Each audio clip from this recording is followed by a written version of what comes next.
My name's Azura Tayabji, and today I'll be reading a poem called Allegiance after Safia El Hello. I hope you all enjoy. Dear America, as much as you believe your walls are the only foundations I need, I still have faith in other nations. To begin, I pledge allegiance to my papa, whose embrace feels like continents. I pledge allegiance to the girls on Instagram who gas each other up in every selfie. I pledge allegiance to the heart eyes emoji and its star-spangled cousin. I pledge allegiance to La Tienda on the corner by the train, sheltering kids who just don't want to go home yet. I pledge allegiance to the station and the murals in Sodo, to the South End, to Northwest Summer Lake still cold as my brother implodes its tides. I pledge allegiance to the last brave gulp of air before someone learns to swim. I pledge allegiance to libraries and everywhere else left you don't have to pay to exist. I pledge allegiance to Chaz, to the cocooning tent city on Town Hall's lawn, to the requests blasting outside the youth jail on New Year's. I pledge allegiance to the external battery friend and the bus drivers who wait, America. I am not starved of faith. These too are nations in repair of you. America, I need the diligence of a "did you get home safe" text. I need justice not hung by a price tag. I need patriotism that's more than a stiletto on someone else's pulse. I don't have a name for the change that's happening yet, but just know that I'll be there, juggling the pebbles in my shoes as I sharpen my oyster knife on the mountain. I will sit this squirming nation between my mama's knees. As the bristle brush scrapes a pink trail down its coaxed neck, I will dare you, America, to move your head an inch before you make your transformation take any longer or be any more painful than it already is.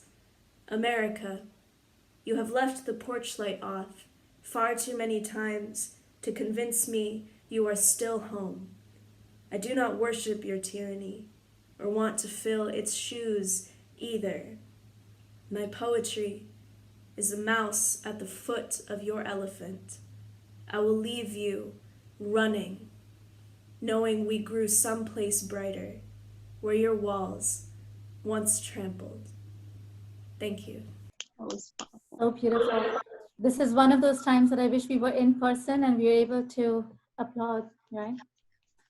So on that inspirational note, I'd like to invite our moderator for tonight, Rebekah Bastian. Rebekah is the founder of Own Trail, a platform for self-guided mentorship and inspiration. Previously, Rebekah was the Vice President of Community and Culture at Zillow, where she led their efforts around equity and belonging. She has volunteered with the United Way of King County over the years, where she has worked closely on our fighting homelessness programs, and we are thrilled to have her here tonight. So with that, welcome, Rebekah.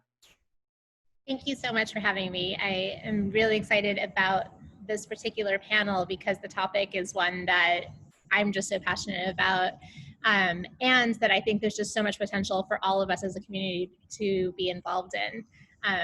As you mentioned, I spent a long time at Zillow. I was there for 15 years. I actually just left Zillow to start Own Trail. But while there, I spent a lot of time thinking about homelessness because Zillow's in the housing space, and we had a huge opportunity to leverage our product and business in that sense.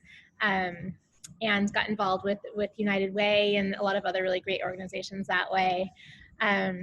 I had a book come out in February, Blaze Your Own Trail, and actually got to speak at the Gates Foundation as part of that launch. So another really cool tie-in there. And with Own Trail, it's really a mission-focused company that is trying to reimagine what mentorship can look like for a really broad intersectional range of women's identities, and really enabling us to see people who look like us in the places we aspire to, and seeing the many paths to get there. And Sage, actually one of the panelists here, is one of our advisors. So if not everyone here knew that Seattle's a small town, I can make a lot of connections that prove it. But I would, since I've been given a moment to mention it, I would actually love for everyone that's attending today that identifies as a woman to share your trail on owntrail.com, and for everybody to ask the women in your lives that are inspirational to you to share their trails, because I think that there's a huge movement there around really embracing our authentic journeys. And as we talk about kind of how we leverage our skills and our passions to make a difference, I hope that I'm able to do that in some small ways with this. And I know that everyone here is going to be really inspired by the panelists that we have here tonight, talking about how they do that through their roles in their organizations. So with that, I want to give a chance for each one of our panelists to introduce yourselves and to hopefully open it up with a question that you can kind of start off with as well. So, you know, while we're here tonight, we're going to be talking about a whole range of topics. We'll get into entrepreneurship and being particularly entrepreneurs who identify as women, what the impact of COVID-19 has been on our work, what we're experiencing right now around racial justice, and overall kind of philanthropy thoughts. Starting off, I wanted to kind of start on an inspirational note and ask you all to share, in addition to kind of who you are and what your organization is, what inspired you to start your business or your organization, and how did you run with that inspiration? So I will start off with Laura. Can you share with us, please? Absolutely. Thanks so much, Rebekah. So hi there, everyone. My name is Nourah Clise. My pronouns are she, her, and I'm the founder and CEO of Intentionalist. Intentionalist is an online platform catalyzing a global movement of economic allyship in support of brick and mortar small businesses at the heart of our communities and the diverse people behind them.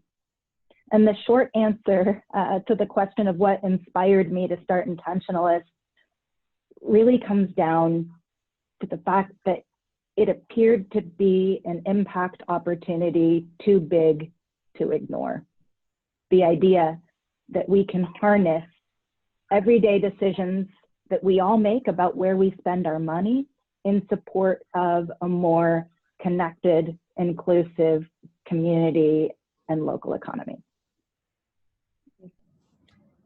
Thank you. And I'm personally a huge fan of Intentionalist. I think it's meeting a need that is so important, and you're just a living example of it. So thank you. Nourah, can you share with us what your inspiration has been and what you're working on as well? Yeah. Hello, everybody. Salam. I'm grateful to be here and sharing the space with all of you virtually. My name is Nourah. I'm the founder at African Women Business Alliance. We're a small grassroots organization focusing on closing both gender and racial gap in business development for African/Black women diaspora. We're disaggregated data focused, strength-based and not deficit-based, and it's been just 3 years old. I apologize, but also not apologizing.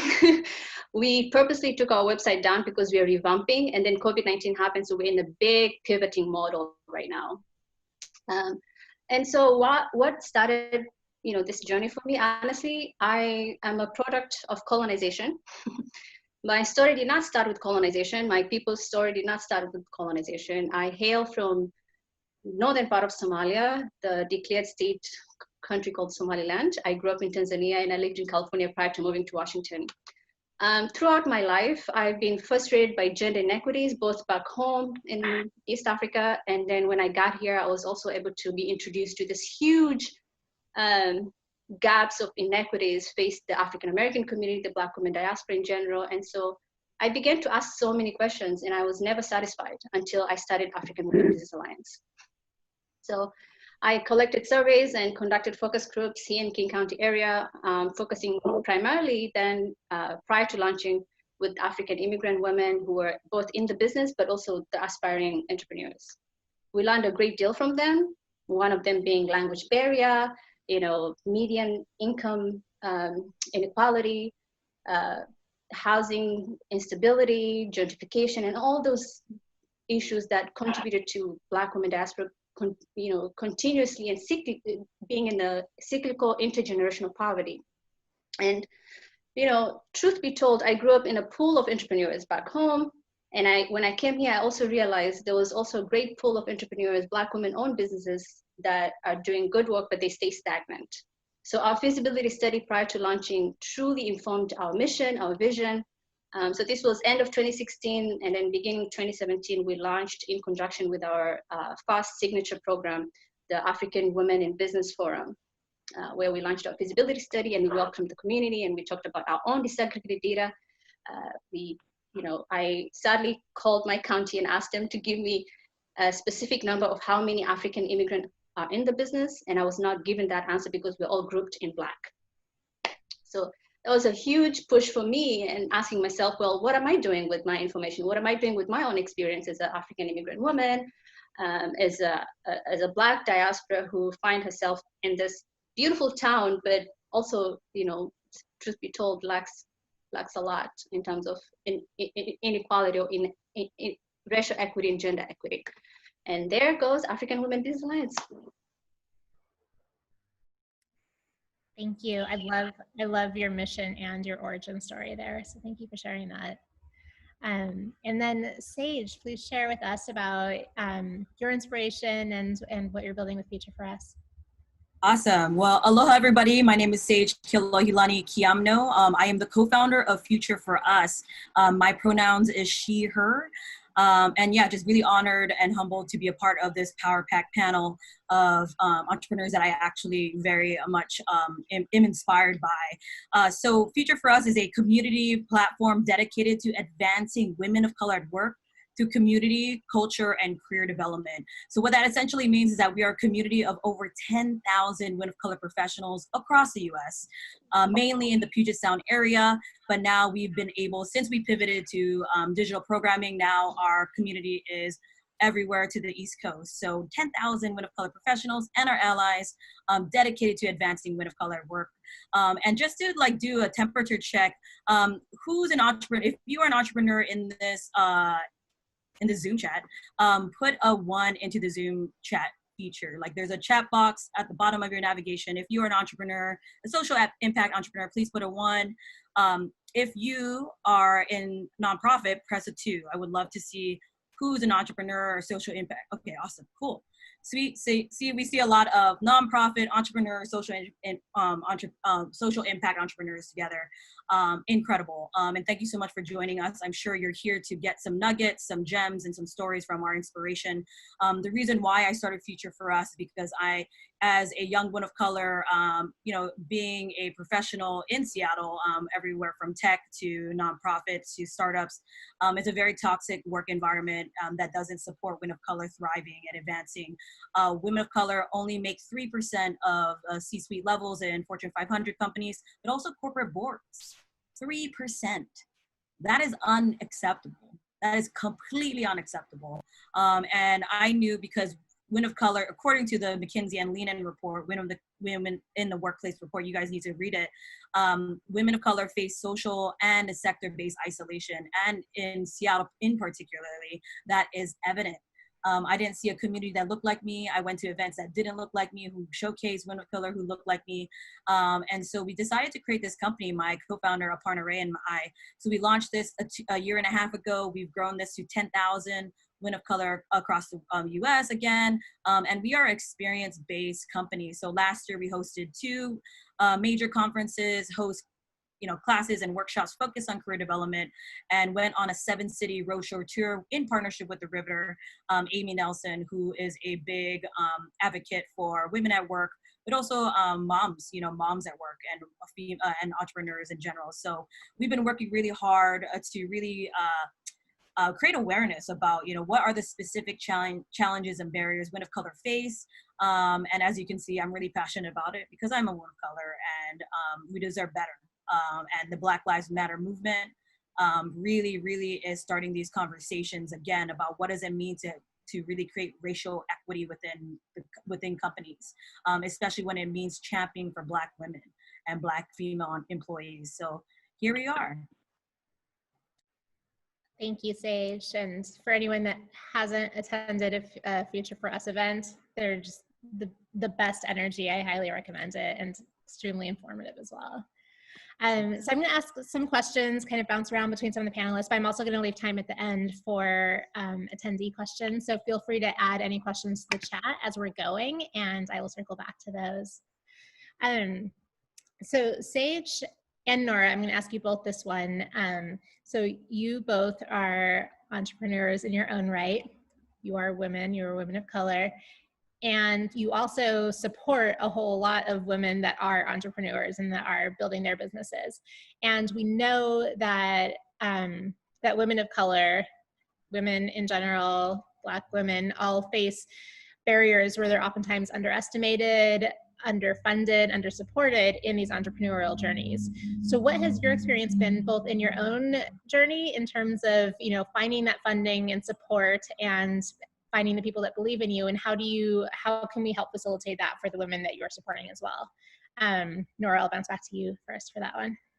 Yes, thank you so much. That is a very important and critical question, not just because of the times we're in, but it's been a topic of, you know, a frustration of mine since I was a child. So one thing I'll say is, and this is something that I both learned to embrace, but also being frustrated by it. And that is, I'm an African immigrant woman, and I'm a mother as well. I got married young. I became a mom young, happily divorced right now. But I faced a lot of systemic racism, but also gender inequities within both my culture, but also and outside of my culture. That means that it's pretty hard for me to be taken seriously as a woman of color. And I want to be very careful in saying a woman of color, because I became a woman of color in this country. I was not a woman of color back home 16 years ago today. And so even though I embrace this woman of color identity, I still question that, because I am beyond a woman of color. I am my identity, I am my roots, my language, and who I am prior to coming to the United States and being an immigrant. But I also had to learn to embrace that, and also taking the time to just sit with myself and hone into my own strength and divine feminine power as an African woman, as who I am. And I was able to find a lot of tremendous amount of strength that actually led me to connect with my own community and my sisters in the membership that we're growing right now, and the women that we're serving. And so that lens that connected to my own power as a woman had led me to create this curriculum from scratch that is holistic approach to business development. And we do holistic approach in strength-based rather than deficit-based, because I understand African immigrant women and Black women diaspora from my own lens and my own experience, both as a colonized subject, as an immigrant, and as a mother. We face tremendous amount of challenges systemically, but I also tried my level best to encourage our members and my community at large to not be stuck by that, because it totally leaves you numb, right? Like, I don't want to be numb by that. I don't want to be constantly talking about my barriers and struggles and whatnot, because we're beyond that. And that is one thing that is very unique about African Women Business Alliance is we are unapologetically African/Black women by Black women diaspora, because we realize our needs and we want to embrace those needs ourselves instead of begging and being treated from a very top down. So that's a bottom-up approach we're utilizing, and we're everything about us is African. It's very bottom-up. And the reason I say that is because it's very hard to be taken seriously. It's very hard to attract funders. It's very hard to, there's a reason why only 2%, I think this number has changed. There's a reason why though only 2% of venture capital funding goes to women in general, and only 0.2% of that goes to Black women. Yet Black women are the largest growing pool of entrepreneurs in this country. And they're the largest growing pool in Africa in general. And so one of the strengths that I was able to connect as an immigrant is because I grew up in the motherland, and I was able to see a tremendous amount of strength within the African women there running businesses, because they were not able to rely on the government based on the colonial legacies, right? And then I come here and I see the same amount of inequities faced by Black women, because they cannot truly be taken seriously or respected, rather, based on the social discourse and the social prejudices on Black women. So, and what's the solution for that? They come up with their own solutions. They start businesses. Oftentimes they're, like Sage beautifully and powerfully shared, like this tremendous amount of inequities faced by women of color. And one of those is Black women at work face tremendous amount of prejudices, right? And oftentimes she's seen as threatening and intimidating, so she cannot raise her voice. She cannot be fully embraced based on who she is because of her color and who she, so all these layers upon layers, the multitude and multifaceted of inequities, tremendous, they affect Black women differently. And we are trying our level best to utilize entrepreneurship as a model to help our communities out of poverty by unapologetically centering the African Black women diaspora. So yes, I have faced that, but I'm not trying to focus on the, barriers and gaps, because deep down, I believe we are our own solutions. We are the ones we've been waiting for. I love that. Thank you for saying that. And thank you for naming the fact that you're a woman of color when that's an outlier, right? But when you center that, then you are a powerful human that is, lifting up and being lifted up by those that you're centered with. And I think that that's huge value. I know that's a lot of what Sage you're creating as well. So I'd love to hear your thoughts on that too. Yeah, funding is a huge challenge. I'm a 28-year-old Native Hawaiian founder who never went to Harvard Business School. I do not have an MBA. I don't have the traditional background, right? I don't have 15 years at Zillow. You know what I mean? But I knew there was a problem. Funding still sucks for me, and I do. So, we're over here female founders just talking about how hard it is. Yeah, at the end of the day, right, I think as women of color, as an Indigenous woman, it's you're at 12 years old, you're already trying to prove your worth, right? And I think my idea of, what is the problem? How do I create a solution? And then how do I make people care, right? How do I make people give a shit? To be quite honest, right? And I think what a lot of the times what my strategy was is do my research, right? How do I get into the most influential rooms as possible? How do I go to every single panel that talked about, things that I have knowledge gaps on? Who are the players in the city that I'm trying to create influence with? Who are the funders, investors, and what did that process look like? I also really try to figure out, what organizations out there who are supporting female entrepreneurs. So F-Bomb Breakfast Club, led by Megan McNally in Seattle. I highly recommend people, if you're a female entrepreneur, highly recommend looking up female F-Bomb Breakfast Club. They have been truly tremendous and influential in my own journey.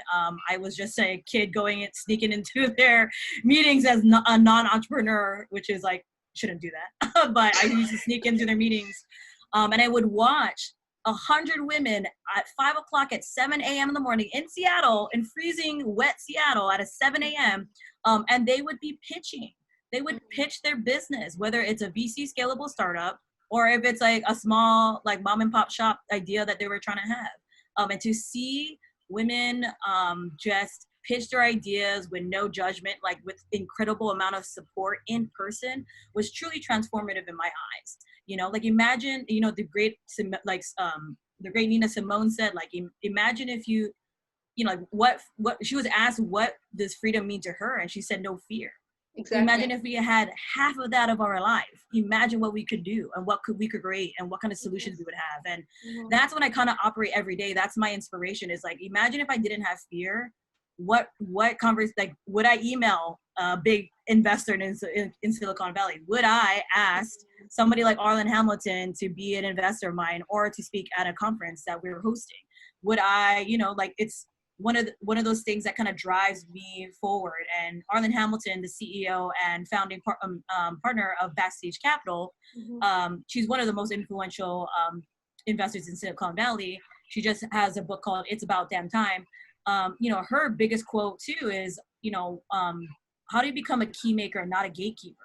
And that's another big inspiration between what is happening here and in terms of the investing world. So, like Nourah said, is that I don't really get down on the stats and the numbers. Is that how can I focus on how good can I get, right? How can I gather so much knowledge, so much influence, and how can I actually be of value to the consumer or to the community that I'm trying to serve? and just really focus that on the first year. I mean, that's what we were trying to do. We threw spaghetti on the wall and see what sticks. And we're figuring out like what content matters, what are they looking for. And I think that's really what entrepreneurs need to focus on in the first couple of years, is that, you know, how can you create value for the community you're trying to serve? And how can we thinking about intersectionally? And that's what our big focus, you know, women of color is such a general, you know, a general pool, right? And that has its own issues in itself, but intersectionality. And I think what Future for us, what makes us different is that we put data and storytelling together to make a really powerful narrative and a powerful business case for businesses to create racial equity. And so that's where I see things. And we're not like I'm not in a male dominated industry. I think a lot of people in here could understand that, like, what's currently happening in this feminist capitalist industry, right? Like gender equity, like girl boss, right? Sophia Amoruso just left. The editor of Refining 29 left. The CEO of The Wing just resigned. So we're seeing white female leadership being challenged and held accountable.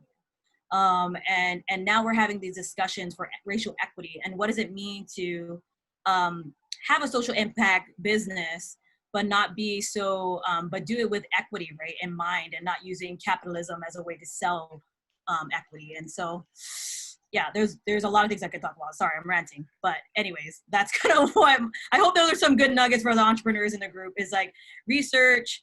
You know, go to every single panel discussion, get those nuggets, you know, get into the rooms of people who are speaking, but also research like the accelerator programs, grant funds, and like leadership incubators that are out there. You know, the reason why I won 3 grants in 30 days after COVID-19 is because I'm a part of a leadership incubator that really supported me. And also being like truly you know, Laura is an expert storyteller. Like, how do you really nail your story? You know, being a very impactful storyteller is what's really going to get you over the hump of this funding conundrum, right? Like, it's like, how do you sell your story? What is that authentic story? And what is the impact you're trying to have? Right. Thank you, Sage. So many good nuggets there. I think you are the epitome of somebody that moves past fear into action to me. So I love that you said that. I would put a plug in. Sage actually just had an article come out this week in Fast Company about performative allyship and kind of digging more into that kind of white feminism thing. So if someone's able to post that in the comments and look it up, or find that, it's a really good article. You mentioned the kind of the racial justice movement that has been increasing more recently, thank goodness, both nationally and locally. So this is a question I wanted to ask both Laura and Nourah about. The work that you're doing is already completely focused on racial justice and combating systemic racism, and you know, the extensions of that. So as this is becoming more relevant and there's more focus on it, have you done anything to either shift your strategy or your storytelling, or how are you kind of harnessing this recent attention? I'll go to you first for that one, Laura. Absolutely. So I think that the first thing that it's easy to get caught up in, right, is how overwhelming this awakening that is sweeping over America and beyond seems to be. It's easy to get caught up in, well, you know, why have we been sleeping for so long? And that's its own conversation for another day. But in the space of crisis and the way that crisis is revealing, the way that crisis reminds us what's at stake, what really matters, what our priorities ought to be, all of the shoulds. It's been incredibly heartening from an intentionalist perspective to see people remember the connection between the money that we spend, right, and the quality and health of our communities. And looking at racial justice, I think that what we're seeing is a deeper level of personal responsibility. right? And when it comes to not just what are my values or what are my intentions, but how can I then educate myself more deeply on areas where I experience privilege? How can I then take action in alignment with those values? That's what has been at the heart of Intentionalist from the very beginning, right? This idea that what the world needs more of, right, aren't transactional models of spending, but relational models, opportunities to connect with people and stories in a way that helps to bridge community. In a way that helps to bridge differences and build community. And what we've seen is in the midst of asking ourselves, what more can we do? We're recognizing that one way to shift power, right, is to shift resources. You move money to move power. And so in that regard, Intentionalist makes it easy for us to discover, learn about, support, show up for, and spend our money like it matters, because diverse-owned small businesses are the backbone of our economy. They're at the heart of our communities, and they need our support. I love that. Thank you. Thank you. And the work you're doing it's working. So I love that.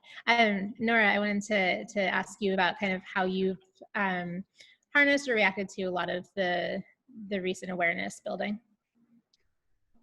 Yeah, so being a Black woman, being an immigrant, being an African, this is not a new thing to me. I know a lot of people are waking up to this reality today, but it's been a struggle for us for decades. So I'm not being reintroduced to the spectrum of how we do things differently, but rather, right before COVID-19 happened, I was focusing on revamping our model, meaning, because I faced a lot of hardship trying to be more sufficient within the organization as a nonprofit, and being, I'm still a one-woman running organization. So we don't really have the capacity. And I was questioning our own amazing, very unique model that truly is focusing on disaggregated data, telling our narratives very differently, and focusing on strength-based for African/Black women diaspora. I was focusing on revamping, and then I realized, there's just so much that is not going to work, from our vision of like closing both gender and racial gap in business development for Black women diaspora as a nonprofit. And I worked in nonprofit for years. I started working really young, and I've questioned a lot of issues there, given the nonprofit industrial complex and how it operates. And it's totally, this is just me authentically owning this as a woman of my own, is I don't think that nonprofit industrial complex is designed for me to completely scale within it, as well as it's hypocritical for me to say we're focusing on closing both gender and racial gap for African/Black women diaspora and the nonprofit industrial complex, especially when we're focusing on businesses, right? We want them to scale. So I had to pause and really do some self-assessment. And then COVID-19 happened. And then I realized I needed to pause there as well and cater to our members, helping them apply for small business loans, which also introduced me to many layers of how they need to be served differently, right? Because majority of them are immigrant-owned and they are family-owned. So issues about payroll and whatnot were a big factor when you're helping countless of them to apply for small business loans so that they can stay afloat while COVID-19 is happening. And then all these things happen, like Black women go through tremendous amount of, just layers of re-traumatized by the systems, right? It's not easy for me to see a Black man being killed and not being affected by it. Being a daughter of my late father, being a sister, being a mother to my beautiful Black boy. So it's a shared narrative within my own community members, and we had to come together and we formed Sisterhood and Economy. So that's a beautiful initiative that is going to be celebrated largely when we launched our website coming up sometime before September, I hope. But it's very aligned with our initiative on building inclusive culture for inclusive economy. And the reason why we came up with that initiative last year, building inclusive culture for inclusive economy, is because I questioned the word inclusive economy. As hard as, I mean, as beautiful as it is, we're not in a society that is inclusive. We're not in a society that has systems that are inclusive. So it's hypocritical for us to say we are going to, quote unquote, close both gender and racial gap by, building something with inclusive economy, because we don't have inclusive economy. And then one thing I learned also while we're pivoting and we're revamping is, there's a big myth behind Black purchasing power. Again, who gets to constitute power and how power is being used, both within our own communities and outside as well. I think Black diaspora have been so hurt by white supremacy that we try so hard to model the system itself. And so we are lying to ourselves when we're saying, Black purchasing power is going to help and, bring dollars in the communities, is going to equate to Black liberation. While that is true to a certain extent, and it's also very, it's essential for us to bring our dollars back to the communities, but I honestly don't think we will be liberated. The Black struggle is not Black dollar. Just going back to, quote unquote, questioning the patriarchal white supremacist system, we cannot lie to ourselves and say we're going to, find some liberation within the Black struggle, but under capitalist society. And that is all about consumerism, buy this, buy that, so we are questioning everything. And I hope, COVID-19 happens so all of us can pause and understand who we are, what our values are, and how we can better show up collectively. Because my idea, honestly, is not just for African/Black women to do better economically and to better help them unleash their fullest potential in economy via entrepreneurship. Beneath that is, I truly believe when the African/Black women diaspora is given the right tools and opportunities to truly hone into her creative power, it's for a greater whole. It's for a collective society at large. It's not just for her community. It's not just for her immediate family. It's truly for the greater whole, our collective liberation around the world. And so we cannot do that with the systems that are so vague. Or that's where I'm at right now. I'm trying my level best to just take good care of our beautiful, authentic, and very unapologetic Black model, focusing on Black women. Sisterhood and economy, and building culture for inclusive economy that is going to really invite all the stakeholders on the table, talking about local leadership from a political lens, our finance sector. We just produced this report with UW School of Public Policy, understanding all Black women diaspora, not just African immigrant women. And we learned a great deal there.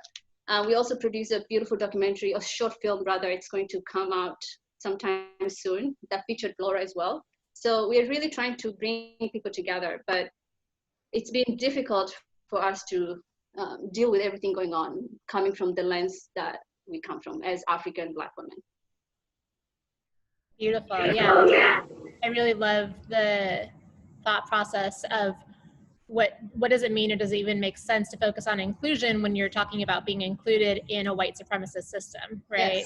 Yes. So I think that's really profound. I can't wait to see your video and your report and your new site. I hope you'll share that and let us help amplify it once that's out, because it sounds really powerful. Thank you. So you touched on, there's kind of two completely historic things going on at once right now. And one is the kind of awakening to what has always been around racism and racial violence in the U.S. that is suddenly being paid attention to. But then there's also obviously a pandemic impacting us. And I think for everybody, and in a special way for entrepreneurs, there's been some really interesting kind of exercises around that. So I know, Sage, a lot of what you were doing focused on in-person events, and Nourah focused on brick and mortar businesses. So I'd love to hear from both of you about kind of the pivots or modifications and what you've learned from them as you've been navigating that. So Sage, I'll go back to you first. Awesome. Yeah, I mean, COVID-19 hit, and I think a lot of women of color, small business owners was just in a shock. I mean, I see some of my fellows, Vital Voices fellows in here. And yeah, it really struck hard. We were supposed to speak at South by Southwest. we had $50,000 in some costs. 40% of our expected revenue was gone overnight, right? So it's kind of like, all right, game is on, right? So like, this is the problem this is the fire that you now have to take out. But I think as most female entrepreneurs or like women of color entrepreneurs, like fight and flight mode is just natural. Like this is a very natural mode. And unfortunately, you know, the opportunity here was really to really accelerate our tech platform, right? To really try to like, now it's time to invest. So we're known for our in-person experiences.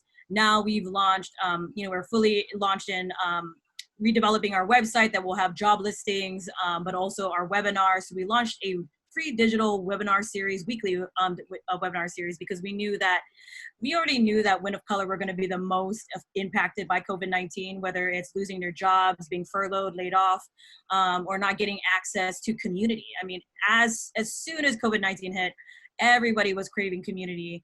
And it was very, I mean, obviously it was overwhelming, but at that point we knew, I mean, we were on the track of dissolving in the next month or so.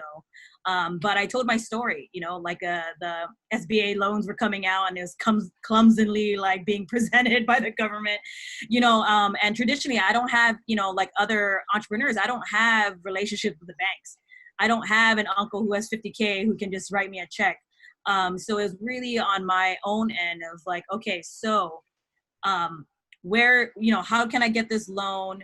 Where are grant monies? Where are other parts of money that I can ask for? And that's kind of how I structure things out. Seeing that I was frustrated with the system, as all of us were. You know, I was very vocal and visible and recorded my journey. So I wrote a Medium blog about you know, why women of color entrepreneurs already are at the back. You know, like Nourah mentioned it, Black female entrepreneurs are only able to raise 0.0000 like 2 or 6% of VC funding. Like it's virtually nothing. And on average, $36,000. You know, our crowdfunding campaign only raised $36,000. I mean, it's a good chunk of money, but in reality of things, that's nothing. And so the funding challenges that COVID-19 really put us in made me become more vocal about my vulnerability. I think all of us as entrepreneurs in this room, you know, there's a mix of posturing, right? There's a mix of like, oh, I know what I'm doing. There's a mix of like, you know, you have to have it all together so you can attract the right people in your camp. But the reality is that we have no idea what we're doing and we're just going it as we go. And I became more vulnerable on it. And through my Medium blog posts, I attracted a London-based media company called POC in Tech. They launched it. And then my Vital Voices, the leadership incubator I'm part of, really was glad that I also, because I created a list of grants that women can apply for. So not only was I applying, but I also created a list that people can apply to. And so that's kind of how I pivoted, is that number one, like check my burn rate, right? Like really cut down everything that I need to have, cut your burn rate, look for funding, and also ask what our community needed, right? I knew that women of color are gonna be the most impacted in terms of jobs. So really collecting all of the job opportunities through our sponsors and still putting on our virtual assembly. So our virtual conference hosted over 600 women of color together for a full day conference for 6 hours straight. You know, like we are a new brand. We're not Girl Boss, right? Like we're not like a 7-year company, but it was a tremendous feat in terms of like, wow, in the middle of a pandemic, we were able to galvanize 600 women of color across the world. And they stayed on for 6 hours. Like even staying on a meeting for 30 minutes can be a little draining, right? So it was wonderful to see that. Yep. So we secured funding. We've pivoted to online digital offerings, and now I have money to really invest into our tech products. So that's kind of what we're doing, and I'm taking July off because it's been 3 months, guys. It's been a lot. So I'm taking 3 months, and I'm rebranding, restructuring, and really thinking about a racial equity lens, because as a non-Black woman of color, what does it mean to really show up for our Black female professionals as part of our community, and how do we make sure that equity is at every level of our company? Everything from pay to like paying, you know, we've already paid our speakers, but like, you know, how do we make sure that we pay our speakers, you know, all that stuff. So that's kind of how we pivoted, and how the Black Lives Matter movement has been transformative in this kind of revolutionary moment in history, right? Like this movement is going to transform every institution in the world. And it's our time as entrepreneurs to lead in that. And leading means like looking internally into our brand and how we do business and how we impact their community. Yeah, I love that. And the virtual assembly was phenomenal. So you definitely pulled that one off. It was an amazing event. One woman show here. You know, you're still recovering. So I'm going to go to Laura, but I just want to let everyone know that after Laura's answer, I'll be opening it up to some questions. So think about what you want to be asking these amazing women. And Laura, can you share a little bit about kind of how you pivoted your support for brick and mortar businesses during the pandemic? Absolutely. So the first thing that I want to do is acknowledge appreciation for the tremendous example and leadership provided by women and women of color owned brick and mortar small businesses. And I'm thinking specifically about independent restaurants and their owners. So Melissa Miranda of Womxn, Christy Brown of That Brown Girl Cooks. I'm thinking of Linda DeLello Morton and Tamara Murphy of Terra Pilata and the Food is Love Project. So what we have to appreciate is that at a moment of unprecedented crisis and hardship, these business owners ask themselves, not how do I save me and mine, but what does my community need? How can I serve my community? And they pivoted their businesses to community kitchens and to providing food for those most in need, without any real sense of what that might mean for their own individual survival. And I think that in that respect, crisis is a call to action and an opportunity for us to think a little more selflessly. From an intentionalist point of view, we have a tendency to look at where there are gaps, right? And the initial gap that we identified, right, that launched Intentionalist was the gap between brick and mortar small businesses owned by folks from diverse communities and the growing number of consumers who care, who were having a difficult time finding any information beyond, what was for sale. During the pandemic, one of the things we noticed was that there are a variety of businesses that either weren't able to operate, whose revenue had fallen off a cliff, and there was a call to action around gift cards and gift certificates. Well, as we dug into that a little bit more, we bumped into folks like Van Newen, the owner of Nightlight Nail Salon in Wallingford. Van hadn't been able to operate her business as a non-essential business. As a result, she had no revenue coming in and bills piling up. Now, she had paper gift certificates, but she had no online storefront through which to sell them.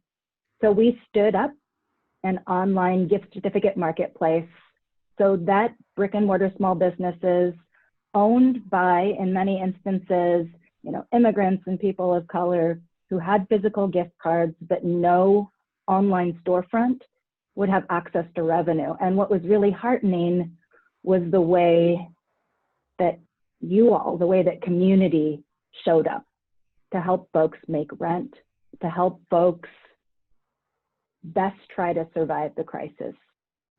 And I guess what I'll end with is there's been a couple of call outs about, the inequitable state of investment and capital when it comes to women of color entrepreneurs and business owners. What I would invite all of us to remember, though, is that we might not be venture capitalists, but as consumers, the everyday decisions that we make about where we spend our money truly make a difference when it comes to which businesses thrive and which have a much more difficult time navigating the challenges of the current context. So please spend like it matters. I also want to give a shout out to my background. This is Cortona Cafe in the Central District. It is a Black queer woman-owned coffee shop. I highly recommend not only the coffee, but also the waffles. It's owned by Ice-Dean, and she's fabulous. But remember that we have an opportunity every day to show up for people and communities that matter through the everyday decisions about where we eat, drink, and shop.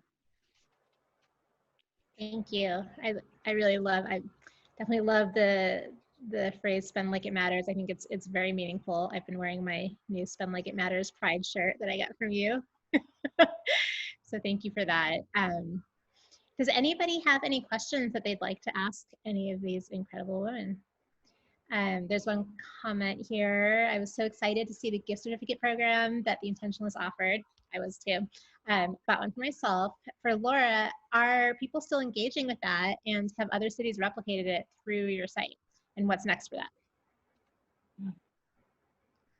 So I appreciate that question. I think that one of the things that's been exciting is that in addition to individuals making purchases through the gift certificate marketplace, we've actually been starting to work more with companies who, in lieu or as a complement to kind of the usual go-to of Starbucks and Amazon gift certificates and gift cards, have instead been rewarding and recognizing their employees and clients with Intentionalist gift certificates and gift cards, which has been really cool to see, because as much as Intentionalist is about shifting consumer culture, we also believe that companies have a huge role to play. As far as where we're headed, we had a conversation last week with a potential partner in Washington, D.C., who was really excited about what we've built, and in particular, the way that it meets, in many instances, immigrant-owned and or tech-challenged brick and mortar kind of old school businesses where they're at, and offers them an easy way to engage their community and support. So it's absolutely our intention, pun intended, to look at opportunities to scale our platform beyond Seattle. Thank you, Laura. I'm glad you're doing that, because it's really impactful. There's a comment here from Lisa Marie saying that she just wants to thank all the panelists for opening up and having the conversation. I completely agree. I'm just so inspired by all three of you, and the experiences and the insights you've shared are amazing. I've been eating it up even as the moderator, so thank you for that. I know that we're about out of time, and Archana was going to close us out, but I did want to mention that myself and all the panelists are, I think I can speak for all of us to say that we'd be happy to connect on all the social channels that we're on. And so, and I think that someone behind the scenes here is going to be sharing those out on the chat here. So please definitely connect. I think that there's so much power in the community that we all create together. And I'm certainly excited to amplify the amazing work that's coming from the three of you. So please be sharing that out. And thank you so much to everyone that's been here. And thank you for letting me be part of this. And Archana, I'd love to hand it back to you. Thank you. Thank you to all the amazing, amazing panelists, the speakers, moderator, for inspiring us tonight. I have this huge book of notes, so I'm looking at going back to it. So today we've heard about themes of gender inequities, racial justice, the impact of COVID-19, and the theme of giving back, the theme of making a difference. And we'd like to invite you to join us in doing your bit towards that. So we talked about Emerging Leader 365 and Changemaker donors who are already supporting community impact. And we have a slide up here where we have a couple of giveaways for anyone who's joining us in creating the equity that was talked about tonight. So you can join us as an Emerging Leader 365 with a $30 a month donation. You can join us as a Changemaker donor at $100 a month. And we have giveaways. So you can either get a gift card, a $30 gift card for a Black-owned restaurant, June Baby or To Go Coffee, or get a signed copy for one of these amazing books written by local authors on entrepreneurship, including Rebekah's Blaze Your Own Trail, which I have. So with that said, you can make your gifts on the links on the screen or in the chat box. And we're posting links to the speakers so you can connect with them directly as well. So with that, thank you so much for joining us tonight. And please take this quick event poll before you leave and have a wonderful evening.